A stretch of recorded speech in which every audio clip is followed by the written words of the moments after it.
Yeah, of course. So my name's Daniel. I'm actually local to here. I'm in K-Town, but I drive a 2000 Honda S2000, and pretty much everything is custom on it, from the front end to the rear end. It's just one-off parts, custom everything, pretty much.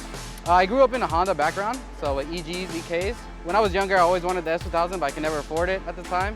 As I grew older, around 21, I was able to get one. And I had the car ever since. So it's been about 6 years now since I've had it. And it just slowly progressed up to where it is now. So initially, it was more of a stance kind of show focused. But once I started visiting Japan more and more, I got to meet with a lot of JDM tuners like Jay's Racing, ASM Yokohama. And that really led me into the track-inspired theme. So it kind of led me to build what you see here, just really aggressive, track-inspired, but also show-style car. I've met Leen a couple times before that from car shows here and there. And so after that came about, he realized that I wasn't in the shoot and in the pin collection.